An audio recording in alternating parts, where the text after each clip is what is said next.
MPTC సభ్యురాలు శ్రీమతి నూకల జ్యోతి గారి కూడా వేదిక రాసింది కొంచెం. ఇందాక శివనారాయణ గారు చెప్పినట్టు 2500 మెజార్టీ గతంలో ఎన్నడూ రాంది నాకు ఇచ్చినందుకు హృదయపూర్వక ధన్యవాదాలు తెలియజేస్తాను. మీ గ్రామాన్ని ఎత్తుపరిస్తే స్పెషల్ వ్యవస్థ. బాపులపాడు మండలం నేను రాజకీయాల్లోకి వచ్చినప్పటి నుంచి నాకు ఊరికి స్పెషల్ పాదయాత్ర ఈశాన్య మూలం మడిచర్లలో స్టార్ట్ చేసి ఆ రోజున రాజకీయాలకు వచ్చిన కొత్తలో 2017లో నాకు ఆ రోజున 3800 మెజార్టీ వచ్చిన పరిస్థితి. మొన్న తెలుగుదేశం పార్టీలో చేరిన తర్వాత నేను అచ్చగా రూరల్లోనే తిరిగా. బాపులపాడు రావట్లేదు ఒకసారి వచ్చే క్యాండిల్ లేదు సాధారణ అక్రమ్ గారు స్టేషన్ గుడి దగ్గర పెడితే అక్కడికి వచ్చిన జనాలు చూసి ఈ మండలంలో నేను తిరిగిపోయినా ఈ మండల ప్రజలు నమ్ముకున్నారని బలంగా ఆ రోజే ఉంది. అందుకే మీ మండలంలో తిరగలు వస్తుంది. దానికి తగ్గట్టుగానే మేము 10,000 వస్తున్నా దాదాపు కొంచెం తగ్గింది, కానీ అదే స్థాయిలో మెజార్టీ ఇచ్చిన బాపులపాడిని ఎప్పటికీ మర్చిపోనని తెలియజేస్తూ నల్లవల్లి పారిశ్రామిక కారిడార్లో 16.5 లక్షల రూపాయలు ఎకరం ఇస్తే వాళ్ళందరూ చంద్రబాబు నాయుడు గారిని కలిస్తే గత ప్రభుత్వం 89.5 లక్షలకు పెంచితే ఆ ల్యాండ్ అంతా హైదరాబాద్కు సంబంధించిన పారిశ్రామికతలకే సరిపోయిన పరిస్థితి. ఇప్పుడు ల్యాండ్ లేదు నల్లవల్లిలో. ఇంకా 15 ఏళ్ళ నుంచి 2,000 ఎకరాలు ఎక్వైర్ చేసిన ఏపీఐసి అన్నిటికీ సరిపడా కంపెనీలు మన దగ్గర ఉన్నాయి ఇప్పుడు. అలాగే సుప్రీం సొల్యూషన్స్ అని అశోక్ త్రిపాఠి అని ఆయన 300 కోట్లు ఇన్వెస్ట్ చేస్తానంటే మనం ఆయన ల్యాండ్ ఇవ్వలేకపోతున్నాం, కానీ అతి త్వరలో అతనికి ల్యాండ్ అలాట్ చేస్తాం. అలాగే మల్లవల్లిని పారిశ్రామికంగా అభివృద్ధి చేసి మీ బిడ్డలు వలసలు వెళ్ళే పరిస్థితి లేకుండా ఇక్కడ పరిశ్రమలు తీసుకొస్తారని ఎన్నికల ముందు ఓట్ల కోసం చెప్పలేని పని చేద్దామని చెప్పి అది చేసి తీరుతా. మీరెవరు బాపులపాడు గ్రామంలో మల్లవల్లిలో ప్రొడక్ట్ ఫేమస్ అయిన మల్లవల్లిలో గతంలో మల్లవల్లి గురించి ఎవరు మాట్లాడాలి అసలు. నేను ఎన్నికల ముందు 4 నెలల ముందు బాపులపాడు మొదటి నాకు 3 నెలల ముందు మొదలుపెట్టాను. సూపర్ 6 నేను ప్రకటించినప్పుడు నేను పనిచేసే బ్రహ్మలింగేశ్వరం రిజర్వాయర్ చేస్తానని, అలాగే ఏలూరు కెనాల్ని పోలవరం కెనాల్ 137.6 కిలోమీటర్లు అనుసంధానం చేస్తాను కానీ బ్రహ్మలింగేశ్వరం రిజర్వాయర్ కానీ ఏలూరు కాలువ మీద ఎరికేపాడు దగ్గర రావర్పేట దగ్గర వంతులు వేస్తానని కానీ 15,000 మంది నిజమైన నిరుపేదలు ఇల్లు పట్టాలు ఇస్తానని చెప్పినప్పుడు కానీ అవకాశం ఉండి వీలుంటే అయితే ఎంఎన్సీ కంపెనీ తీసుకొస్తే ఎయిర్పోర్ట్ ఎదురుగా 10 ఎకరాలు కాజేద్దామన్న గత పాలకుల్ని ఇచ్చి కాపాడే కబ్జా నుంచి 10 ఎకరాల ప్రభుత్వం 150 కోట్ల భూమి దాంట్లో హైటెక్స్ అండ్ కన్వెన్షన్ కానీ కట్టిస్తానని, లేదంటే ఆరోది చిట్ట చివరిగా లాస్ట్ బట్ నాట్ లీస్ట్ మల్లవల్లిని పారిశ్రామిక కారిడార్గా రాష్ట్రంలోనే నెంబర్ 1 పారిశ్రామిక కారిడార్గా తీర్చిదిద్ద ప్రయత్నిస్తానని చెప్పాను. 15,000 మందికి ఉపాధి అవకాశాలు కల్పించకపోతే నేను ఓటు అడగనని చెప్పా. దానికి కట్టుబడి ఉన్న 15,000 అవుతా 30,000 అవుతా 50,000 అవుతా 1,00,000 అవుతా అది కాలం నిర్ణయిస్తుంది. దయచేసి బాపులపాడు గ్రామస్తులు కూడా హామీ ఇస్తున్నాం, మీరు అవసరంలో ఉన్నాడు అమ్ముకోండి, కానీ భూమి ఇక్కడ బంగారం అయిపోతుంది, రాసి పెట్టుకోండి. మల్లవల్లి పారిశ్రామిక కారిడార్గా ఈ రాష్ట్రానికి తలమానికం చేసి తీరుతా.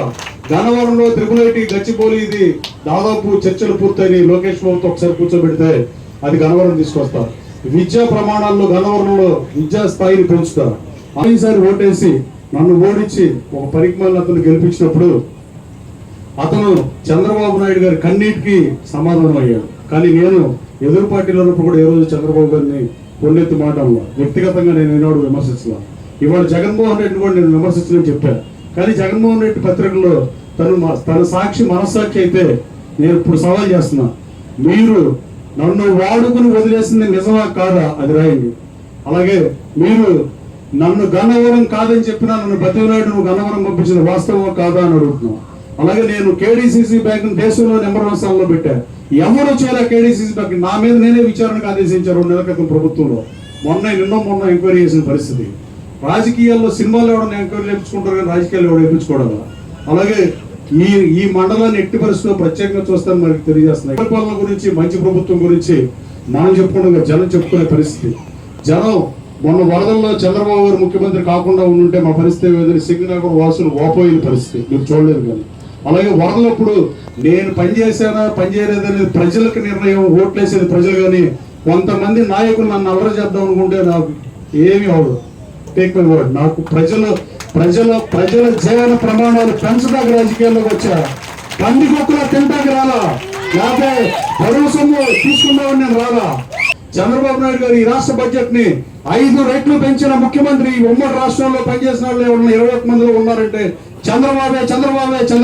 అలాగే చంద్రబాబు నాయుడు గారు అలాంటి పరిపాలన నుంచి నిధులు లేకపోయినా మొన్న కలెక్టరేట్ లో కూర్చున్నప్పుడు సింగనగర్ నుంచి వచ్చిన తర్వాత పొద్దున్నే 4:20 దాకా సమీక్ష చేశారు. ప్రతి గంటకి బోట్లు లేని పరిస్థితి. అమిత్ షా గారితో మాట్లాడి పంజాబ్ నుంచి బోట్లు ఎయిర్ లిఫ్ట్ చేయించారు. మేము మాట్లాడుతూ ఉండగానే ఎయిర్పోర్ట్ నుంచి ఫోన్ వచ్చింది. ఎయిర్పోర్ట్ డైరెక్టర్ ఫోన్ చేశాడు, సార్ ఎయిర్ డ్రాప్కి హెలికాప్టర్ వచ్చిందండి, బోట్లు వచ్చినాయి, ఫ్లైట్ వచ్చిందండి. నేను సార్కి చెప్పాను. ఆయన తర్వాత పొద్దున్నే కోర్ట్ ఈజ్ ఎడ్యుకేషన్ టుమారో ఉంటాడు కదా, ఎయిర్పోర్ట్లో వాయిదాలకు వెళ్తాం కదా దొంగకేసుకి, 10ంటికి అనుకుంటాడు. ఆయన కూడా చంద్రబాబు గారు కూడా పొద్దున్నే కలుద్దామని చెప్పి విల్ మీట్ అగైన్ అట్ 6 పొద్దున్న 6ంటికి కలుద్దాం. వామ్మో 4:20 దాకా ఉంటే ఇంకా 6ంటికి ఇంటికి రెడీ అయ్యి వస్తే నేను చిన్ని కొలరాజు గారు మేము ముగ్గురు ఉన్నాం, రాజకీయ నాయకులు, అధికారులు అందరూ ఉన్నారు. ఇరిగేషన్ డిపార్ట్మెంట్ అయితే నిద్రపోయే వాళ్ళందరినీ లేపించుకురమ్మని. సింగనగర్ ప్రాంతం వైసీపీకి అనుకూల ప్రాంతం, అలాగే వైఎస్ఆర్ కాలనీ వైఎస్ఆర్ కాంగ్రెస్ పార్టీకి అనుకూలమైన ప్రాంతం. ఆ ప్రాంతంలో కూడా ఈ బురద రాజకీయం చేయడానికి వైసీపీ నాయకులు మాట్లాడుతున్నారంటే వాళ్ళ వికృతికే వదిలేయాలి. వాళ్ళు ఎవరో కనీసం కన్నెత్తు చూడాల వాళ్ళ పార్టీకి ఓటేసిన ఆ ప్రజల పట్ల. కానీ ముఖ్యమంత్రి గారు ఈయనకు ఓటేసాడా ఓయలేదా అనేది పక్కన పెట్టి ప్రజాస్వామ్యం పరిడిల్లాలంటే, అలాగే ఇలాంటి ముఖ్యమంత్రి అధికారంలో ఉండగా 25,000 రూపాయలు డబ్బులు ఇద్దాం అనుకుని గ్రౌండ్ ఫ్లోర్ లెవెల్లో మునిగిపోయిన వాళ్ళకి ఇద్దాం అనుకుంటే 10-12 రోజుల నుంచి వాళ్ళు పన్ను మానుకుని కూలీనాలు చేసుకునేవాళ్ళు. అలాగే భోజనం విషయం చెప్పారు ఇందాక తెలియక. ఫస్ట్ రోజు భోజనాలు ఫెయిల్ అయిన పరిస్థితి. తర్వాత 3 కలెక్టర్ని నన్ను ఇన్ఛార్జ్గా పెట్టి ఈ రేపొద్దున మనుషులు బ్రతికుండగా భోజనం పెట్టాలి, మనం ప్రజలకి అసౌకర్యం కలిగిస్తాం, ఇది కరెక్ట్ కాదు అని చెప్పి నన్ను పెట్టిన తర్వాత నేను మీడియాలో చెప్పాను, రాసి పెట్టుకోమని పెట్టాను. ఎందుకు చెప్పినట్టే రేపు సాయంత్రం నుంచి ఇక్కడ నాకు ఫుడ్ అందలేదని ఎవడో చెప్పలేదు. నేను మీడియాలో మాట్లాడిన తర్వాత చాలా మంది అన్నవరం దేవస్థానం అన్నవరం విషయంకి వస్తే మహానుభావులు లేని గడ్డ మీద 3 సార్లు వ్యక్తులు మాత్రమే ఇంపార్టెంట్ అని ఈ నియోజకవర్గం కామ్రేడ్ పుచ్చలపల్లి సుందరయ్య గారు 3 సార్లు పోటీ చేస్తే 3 సార్లు కమ్యూనిస్ట్ పార్టీని అందరం ఎక్కించిన ఈ నియోజకవర్గం. పక్కన మైలవరం 55-62లో కమ్యూనిస్టులు గెలిపించి తర్వాత జమున వెంకటరావు వరుసగా గెలిపించిన పరిస్థితి. ఇక్కడ 3 ఎన్నికలు, ఒక ఉప ఎన్నికలో 4 సార్లు సుందరయ్య గారు పోటీ చేయకపోతే ప్రతిసారి కాంగ్రెస్ అభ్యర్థులు గెలిచారు. అది సరోజిని ఆనందరాయ్ గారైనా, కాకాని గారైనా, వెలుగోడు సీతారామయ్య గారైనా, ఎవరైనా అభ్యర్థి ఎవరైనా. అలాగే మళ్ళీ సుందరయ్య గారు వస్తే సుందరయ్య గారికి పట్టం కట్టారు. 83 నుంచి ఇప్పటి వరకు జరిగిన ప్రతి ఎన్నికల్లో తెలుగుదేశం పార్టీ అన్ని మెజార్టీలు కలిపినా కూడా దానికన్నా నాకు ఎక్కువ మెజార్టీ ఇచ్చినందుకు మీకు ఎట్టి పరిస్థితి 5 సంవత్సరాలు చాకరీ చేస్తానని చెప్పా. మీకు చేసి తీరతాం. ఓట్లు అడుక్కుంటాం రాజకీయం కాదు, మనం అభివృద్ధి చేస్తే ఓటర్లు మనం వస్తాను. బలంగా నమ్మే మనిషిని నేను, మాటల మనిషిని కానీ కాదు, చేతల మనిషిని తప్ప మీకు ఊరిని షో ఆఫ్ కబుర్లు చెప్పి రేపు కనపడి నేను పని చేయలేదంటే కదా కర్మ. నేను ఎవరేమో నేను ఆఫీసు నుండి ఇక్కడ లేడు అక్కడ లేడని చెప్తాను. వీళ్ళంతా చేపించేవాళ్ళు, కొంతమంది టచ్లో ఉంటారు, వాళ్ళందరూ అక్కడ చేస్తూ ఉంటారు. కానీ ప్రజలకు నేను అందుబాటులో ఉన్నానో లేదో సోషల్ మీడియా చూసినా, ఫేస్బుక్ చూసినా తెలిసే పరిస్థితి. నేను పొద్దున్న నుంచి రాత్రి 12:30 దాకా మీకు మీ బిడ్డల భవిష్యత్తు కోసం పనిచేస్తున్నా తప్ప నాకెక్కడ డబ్బులు వస్తాయి, నా కంపెనీ చూసుకుంటా కూడా టైం ఇవ్వట్లేదు. అంటే టైం కుదరట్లా. రాత్రి 12:30-1 గంట దాకా ప్రజలు వస్తున్నారు. వీళ్ళంతా ఎంతమందికి వస్తున్నారు నాకు అర్థం కావట్లేదు. అయితే 5 ఏళ్లలో ఆ రోజుల్లో అధికారంలో ఉన్న శాసనసభ్యుడు ప్రజలకు అందుబాటులో లేకపోవడం వల్ల నాకు తెలియదు. మా పార్టీ వాళ్ళు కూడా కొంతమంది చెబుతారు అప్పుడు 3 నెలలకు ఒకసారి వచ్చిన నేను రోజు ఒక్కరోజే 20 లేదండి 100 రోజుల్లో. అది కూడా రామోజీరావు చనిపోయినప్పుడు.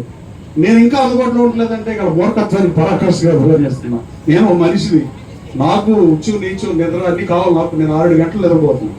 ఈ నియోజకవర్గంలో కాదు, మీరు పోయినసారి గెలిపించినప్పుడు మీరు ఇచ్చిన మ్యాండేట్తో చంద్రబాబు గారికి అవమానం చేసి రాష్ట్ర వ్యాప్తంగా గన్నవరం పూర్ని బజార్కి ఇచ్చిన అతన్ని కాదనుకుని నాకు పట్టం కట్టినప్పుడు నేను మన గన్నవరం కాకుండా విజయవాడ సెంట్రల్ కానీ, మన వరదలు వచ్చినప్పుడు కానీ, మైలవరం కాన్స్టిట్యూన్సీ కానీ, జక్కంపూడి కానీ వాళ్ళకు కూడా సర్వీస్ చేశాను. నేను పనిచేస్తాకున్నా పనిచేసి తీర్పని మరోసారి తెలియజేస్తూ మనం కూడా మేము చేయి కలిపి ముఖ్యమంత్రి గారికి సహకరిస్తే ఈ రాష్ట్ర దశ దిశ మారుస్తానికి మరింత బలవిక్షణులు అవుతారని మిమ్మల్ని కోరుతూ సెలవు తీసుకున్నా. జై హింద్.